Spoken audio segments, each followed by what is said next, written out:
What's going on, guys? Welcome back to This Is the Police. In the last part, we had the police hearing. Whether or not that went well, I honestly cannot say.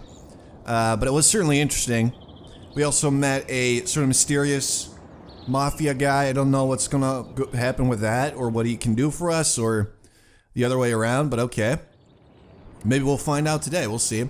Anyway, today's headlines read, Greek priest to be appointed head of Freeburg Orthodox Church, Orthodox priests bribe mayor, and students volunteer to help farmers. So it's pretty clear that this priest bribed the mayor and then he was appointed head of the church, I guess. But I don't know if that's going to actually have any effect on gameplay. I guess we'll find out. Let's start our shitty car. Oh no, I guess not.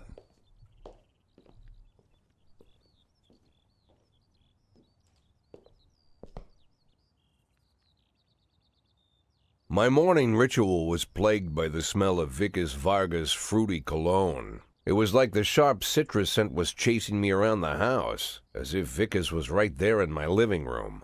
When I finally realized the smell was coming from a big basket of oranges, it didn't put me any more at ease. I'd opened my door to lots of threatening mail, evidence of criminal wrongdoing, even a dead ferret or two.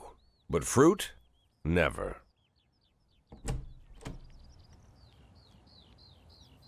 You the fruit guy? Excuse me? Was it you that brought the basket of oranges? Nah, it was here when I arrived. Fine.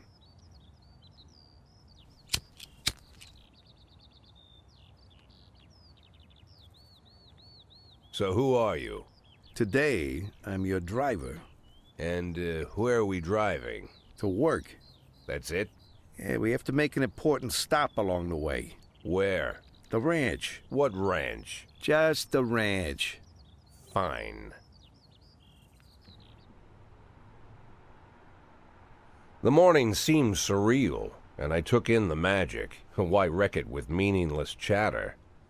As my tight-lipped chauffeur drove an hour through God knows where, I started to feel like I was in the middle of a bad dream, probably lying bloody and concussed in the alley behind the old Colony Club, my nose buried in a rotten orange peel.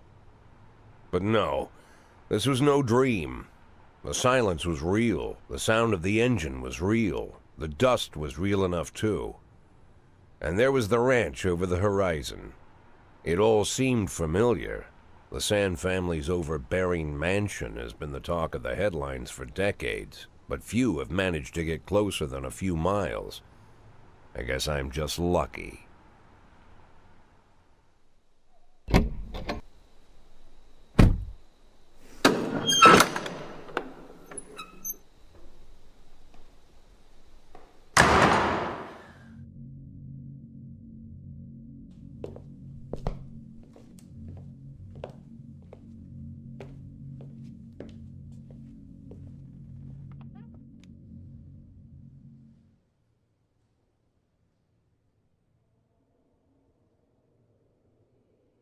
I didn't know you took private meetings, Mr. Sand. Only if I expect good company.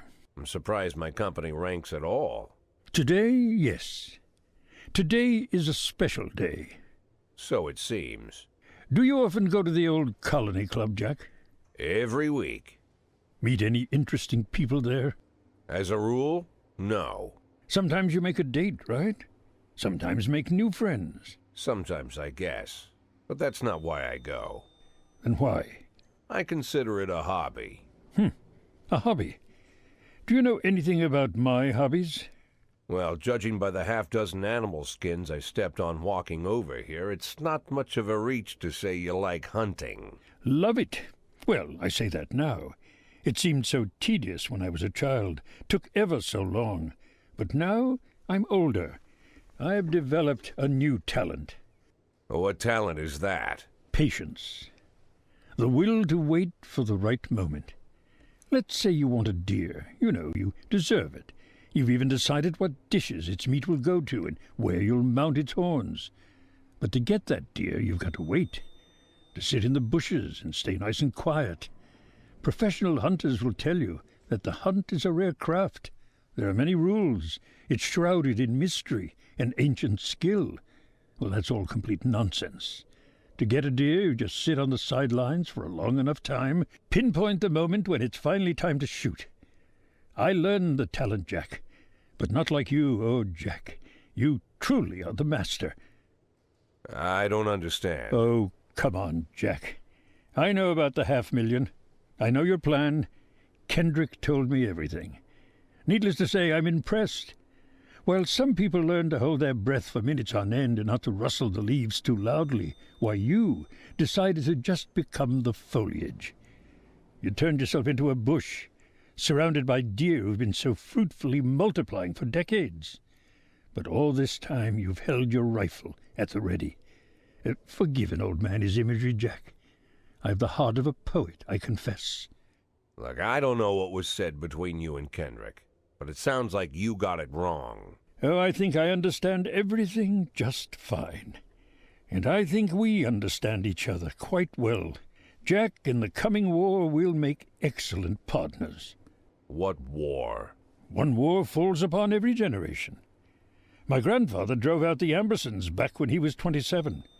My father destroyed that psychopath gangster Maurice Bell when he was a sprightly 30. At 69, I'd begun to think my war had passed me over. But my time has come at last. Tomorrow Vicus Varga declares war, and I'm obliged to answer. So, we're talking about Varga now. I don't know how he thinks. I don't even know whether he plans his actions or not. I can't divine his purpose. Hell, I don't even know where he comes from. He's a man not of our breed, wouldn't you say? But when he arrived here, I invited him in, told him we could work together.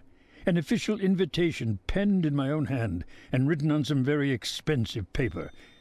And can you imagine his reply? A fruit basket. What sense can be made of such a message? I guess it means whatever you want it to. Precisely. I'm late for work, Mr. Sand. You know, Jack, I could just give you $500,000 right now, cash, whatever denominations you like. But I would never insult you so. If I went stalking my prey for so many years, I wouldn't want someone else to shoot it for me. I understand you, Jack, and I'll never ask you for anything that's contrary to your nature. Just think about our conversation. Think about it, and call me.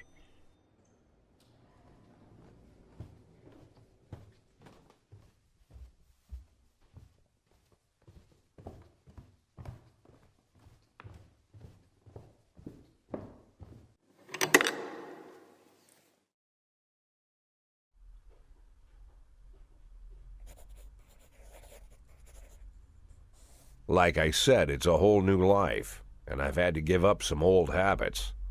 One of them, keeping away from things that don't concern me. Now I can't afford the luxury.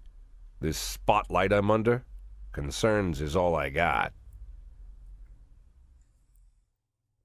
Oh no. Oh no, just like that we have to choose. Alright, so this Vicus Varga, we don't really know him yet. I thought he was interesting when he spoke to us earlier. I kind of like him. He's like a pretty extraordinary guy. Like Christopher St seems like a cool guy as well. But we've seen way more of him. So I really don't know what to do here. I feel like St would be the more obvious choice. I think I'm actually going to go with Varga. We haven't really seen much of him yet, but it should be interesting. And also, we are making this choice based on very, very little. So I'm actually going to choose Vicus Varga. Let's do it.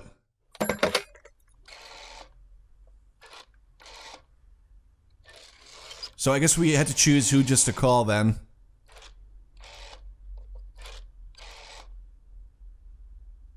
Tell him it's Boyd.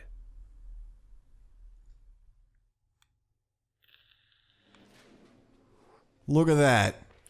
So we don't really know what's going to happen yet. I guess we'll find out. Alright, everybody's rested up and good to go. So we're just going to start the day. No music for me. Again. It's kind of a bummer that the soundtrack's gone. Oh no, you've been found guilty of abusing your powers. The city requires that your salary be reduced by 50%. That's so much money. No. Tomorrow's gonna be the day. Don't let anything happen to him until then. See, the thing is that that cop is actually...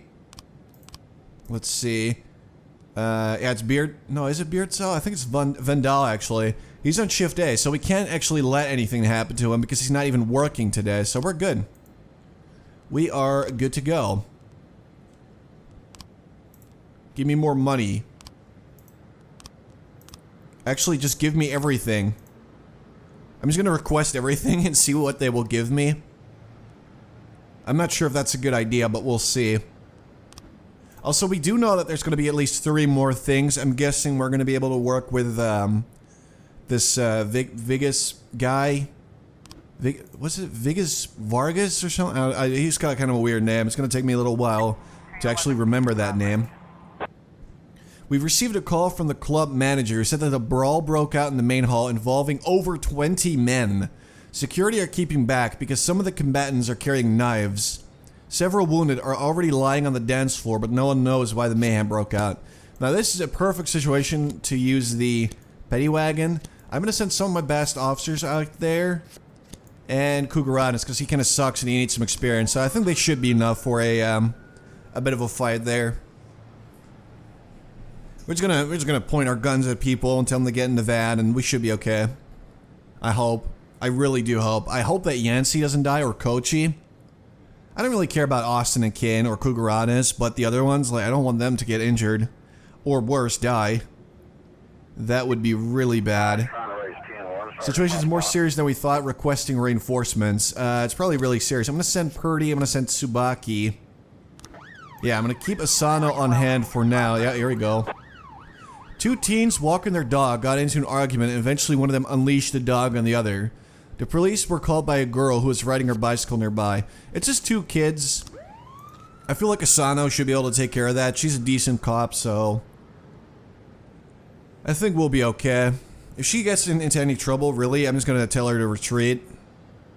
If the teens somehow have guns or have just friggin' guns mounted on their dogs or something, just gonna be careful and tell her to leave. Oh no, what does that mean? Are you serious? Officer's dead? Did all of these people die? A boy struggling on the ground, barely holding off an angry dog that's trying to grab him by the throat. Tase the dog. The dog lets the boy escape and its owner starts to flee. And we're gonna borrow the girl's bicycle. This is a terrible, terrible choice, yep. No, but seriously though, like, all these people die? It is really unclear to me whether or not these people are dead. I guess we have to wait for them to return or something. Parishioner Maria Serpentine reported the sounds of gunshots inside the church. A bearded man in a hat entered the confessional, and then a minute later, I heard a few gunshots. Then the man calmly left the booth, took off his hat and crossed himself, and sat down on a pew. I think he's praying. So somebody killed a priest or something. I'm gonna send these 3 officers, but this is all that we have. Oh no. I guess this little ribbon thing means that they might actually be dead. I'm gonna wait for Asano. She's almost back. Yeah, here we go. Alright. Yancey, Kochi, and Asano. I'm also gonna send in SWAT because this guy might be a big-ass murderer out there. But today's just gonna be a freaking train wreck if all these officers actually are dead. So we got an attempted murder here. Linda Howard, her words slurred, said the dentist paralyzed her face during her latest visit. The monster stuck me with some kind of poison, arrest him. That's a false alarm right there. I am like 90% sure that's a false alarm. Also, we have 0 cops that we can actually send out there. So, sorry, Linda. I guess you're just gonna have to deal with it or something. Did we get him? Alright, everybody's unharmed, thank God. At least I still have my... Oh, we found a non-automatic weapon as well. So we can bring it to the police station or ask the mafia to sell it. That's what I'm gonna do. I'm gonna just try to start earning some money. City Hall's just been messing with me too much. injected with normal painkillers. Thank God. See, that's what I thought was actually the case. If I actually had any officers, I probably would have only sent one or something. But yeah, I knew it.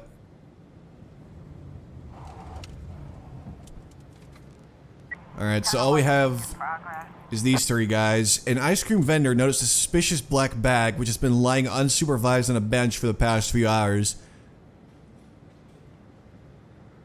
It's Christopher G. Sands Ice Arena.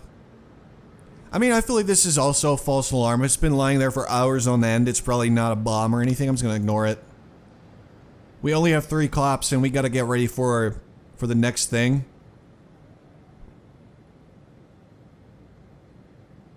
Yeah, I'm just gonna ignore it. Sorry, Mr. Sand. If someone blows up your ice arena, I'm just gonna have to deal with it. I only have 3 cops. The rest of them is dead. Oh my god. I don't know if that's bad or what, but... Alright, we got no new frames. That sucks. Offender escaped. Civilian was killed. What? How did only one civilian get killed, though? Is it like a really small bomb, or... What's up with that? We actually easily could have sent some officers. Honestly, I would be a terrible police chief in real life. I would just assume that everything is a false alarm. Alright, so I don't think anything else is going to show up. It's pretty much the end of the day. Like 10 more minutes and we are out of here. Each of your employees receives a weekly salary. The ones who are still alive anyway. But if you bury the paperwork, you can pull in some money from any deceased officer's salaries. As long as they're alive and healthy on paper, City Hall will keep printing perfectly healthy paychecks. I'm going to delay the paperwork. I'm going to delay the paperwork. I'm going to delay the paperwork. I'm going to delay the paperwork. I'm just going to get some money. Alright, Kugaran is actually dead. Screw that guy. Alright, we're good. So we actually lost all these people. You gotta be kidding me. That's just that's just nuts, honestly. Alright guys, so today someone is going to be receiving a medal. That'll be good. And we need to hire a lot more people for that other shift. But we're going to do that in the next part. I hope you guys enjoyed. Thanks for watching. And I'll talk to you later.